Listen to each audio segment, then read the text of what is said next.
Hi everybody, so this is day 18 and today we're going to start with a little body scan practice. So the first 3 minutes will be a nice slow body scan to get in touch with our physical bodies. So go ahead and close your eyes lying down or sitting up.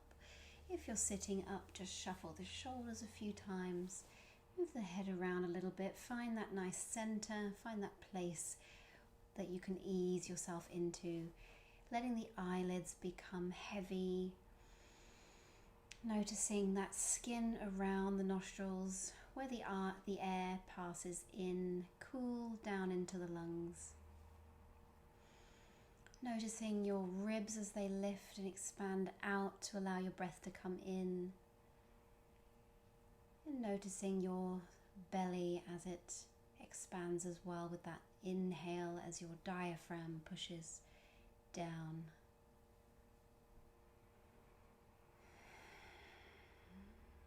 Adjusting your seat if you need to, so your legs or the chair, whatever you need, and we'll begin our body scan starting at the crown of your head. Take a moment to bring your mind's eye into the top of the head, visualizing either the physical body and what you find in that area, or you could use that visualization of a color or a ball of light if you'd like to use that to move down through the body. Crown of the head, and just bringing your full awareness and breath all the way into the top of your head. Let's begin to move it down now, moving down through the center of the head and into the forehead. As you do, you're doing sort of that scan horizontally as well, so you can feel the sides of the head, the skin, the muscles in the forehead. As you work your way down to the eyebrows, and you notice the bridge of the nose, the back of the head, the tops of the ears and the middle ears, the bottom of the ears. As you work your way down, you meet the jaw, you meet the upper lip, the mouth, and all of the skin around the cheeks and the jaw. Finding a nice rhythm to your breath that helps guide this body scan, so moving with the breath through to the very, very top of the neck, at the back and the front, the throat, moving down vertebra by vertebra. Noticing how your 5-kilo head is sat on your neck and all of the musculature around the head and neck that helps support that weight. Just noticing these things as we move down through the bottom of the neck, past the throat, and we meet the collarbones, and we meet the top of the shoulder blades. And as we go down, we descend through the shoulder blade and into the front of the chest equally. Noticing now the lungs and the breath as the rib cage moves, allowing the lungs to expand. How far down can you feel that cool sensation of the air that comes in? Moving down towards the mid-spine now and the sternum, the bottom of the sternum.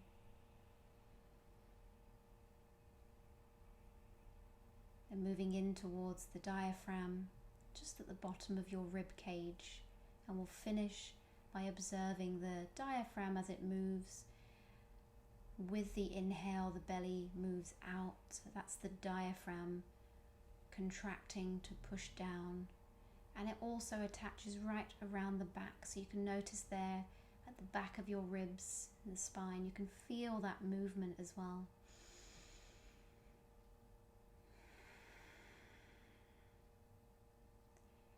And now whatever you're using as that mind's eye or that awareness or the thing you're moving to move around the body, start to bring it back up towards the crown of the head now. So with your next breath, moving it up through the center, up through the rib cage, through the area, the collarbones, the throat, up through the neck, into the head, at the top of the head. Pause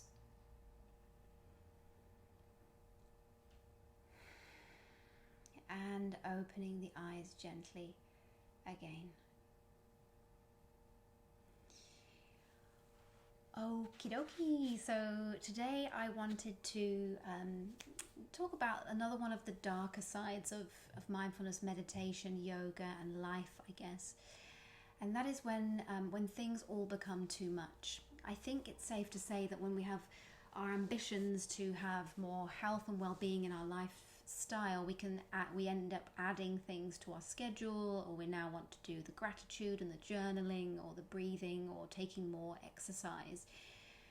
And life is already very busy, so it can become a little bit overwhelming. Now, overwhelm can happen anytime. It doesn't have to be a time when there's lots of things going on either. But one thing that happens also to me often is so many ideas, so many practices, so much on my schedule that overwhelm can become almost a weekly thing. And it's good to have techniques that we can use to cope with the overwhelm moments. And it comes up a lot when I talk to friends and colleagues, students, that we get overwhelmed a lot because I think there's a lot of choice, there's a lot of offers, there's a lot of courses, there's a lot of classes, and where we find ourselves at home a lot now, I find myself having to really be careful not to overcommit to really awesome courses and classes myself. So let's talk a little bit about how we can tackle these moments of overwhelm. This technique that I'm going to tell you about is something I learnt with a coach on a coaching call. So it's one of, I'm sure, many ways that we can tackle overwhelm. So it's not the only way, but it really is quite simple and helped me a lot. So all you do is take your notebook now, if you want to make notes or go ahead and practice this now, is just take your page and write down in my control and out of my control. So we're going to write down, obviously, as it already is self-explanatory, we're going to write down the things that are kind of overwhelming us that we can control, and then make action plans. And then we're going to observe the list of things that we can't control. So an example, just to give you some example of how this worked for me. I used to have a busy schedule in clinic when I first went into my third year at uni as an osteopath, and I often got ever so anxious and worried and overwhelmed at being in front of the tutors with the patients and having to present all the information, and it was a really tough time. So I found myself in the state of overwhelm all the time. And what I realized by doing this exercise was I can't really control what people think of my knowledge, whether it's good enough or bad enough. I can't control what the tutor's going to say. I can't control what patient I'm going to get. I can't control what they're going to present with today. And I realized that actually what I can't control list was a lot bigger than I thought, and what I can control list were easily things that I could change. For example, I was afraid of doing a neurological screen, which is where you take the reflexes, and of course I just needed to put that into my schedule to practice. So at that time, when everything was getting very overwhelming quite often, I made a deal with myself that I would take my notebook with me to the clinic and have it with me at home, just somewhere nearby.